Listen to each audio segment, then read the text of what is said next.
Hey y'all, it's your friendly neighborhood therapist. And late night breaking news from earlier today, there was a shooting at Florida State University.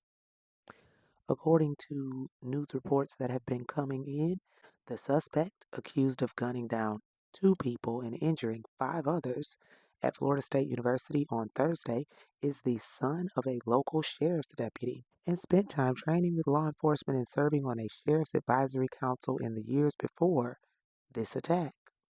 When he was taken into custody, Phoenix Ikner, age 20, was carrying a handgun that used to be the service weapon of Sheriff's Deputy Jessica Ikner, his mother, according to officials and records. Now, it's really interesting how this particular article I'm reading continues. Just listen. A review of court records shows Phoenix Ikner had a tumultuous childhood, with another woman, identified in the documents as his biological mother, accused of removing him from the U.S. in violation of a custody agreement when he was 10 years old. Sheriff Walter McNeil told reporters that the suspect was steeped in the Leon County Sheriff Office family and engaged in a number of training programs that we have, so it's not a surprise to us that he had access to weapons. Jessica Ekner has served at the Sheriff's Department for more than 18 years, McNeil said, adding that her service to this community has been exceptional. She did not respond to a request for comment. Phoenix Ekner was a member of the Sheriff's Youth Advisory Council, which is designed to provide an open line of communication between the youth of Leon County and local law enforcement, according to the news release from 2021. McNeil described him as a long-standing member of the council. On Instagram, an account with Ekner's name and photo that was taken offline after he was publicly identified included a biblical quote on its profile. "You are my war club, my weapon for battle. With you I shatter nations. With you I destroy kingdoms."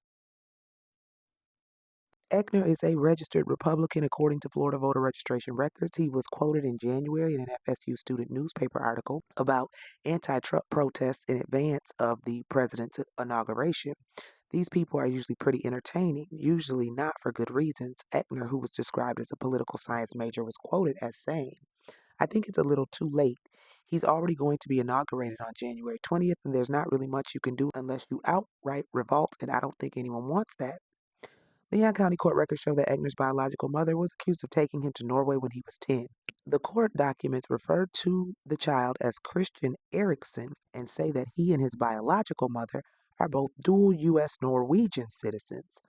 The shooting suspect later changed his name from Christian Eriksen to Phoenix Ekner, a law enforcement source confirmed to CNN. Now, community members said they were still struggling to reconcile Phoenix Ekner's ties to the police force with his alleged attack. Kanaya Houston, a member of the Sheriff's Youth Council, told CNN she was shocked to learn that the suspected shooter had served alongside her. She did not personally remember Ekner, but said the advisory council was focused on making the community better and improving law enforcement, so his actions were especially shocking.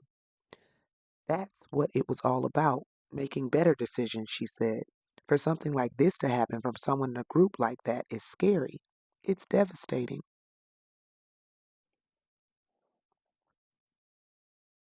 Now, this just happened today, so I'm sure we'll find out more and more information. But this 20-year-old young man opened fire on a college campus, unalived two people and injured five. And do you hear how that article reads? And I didn't read all of it, but basically they really harped on the relationship with his biological mother and his tumultuous childhood. You know what? At this point, if folks don't want to see it, they don't want to see it. Again, the media creates the narrative that they would like for you to latch on to. Feel bad for this 20-year-old white man who just shot up a school because he had a tumultuous childhood and trauma with his mom. Okay, well, I'm sure we'll be hearing more about this seeing as how it did just happen today, but it goes in the record as another school shooting. So there's that. Prayers to the families who lost people today, and prayers to those who are injured that they recover fully. And it's also interesting how they're probably going to play up the fact that he was heavily involved in law enforcement. So this was just like probably a snap in his mental state or something. That's what'll be said, I'm quite sure. We shall see. I could be wrong. All right, y'all. Have a beautiful, wonderful rest of the evening, and I will holler at y'all later.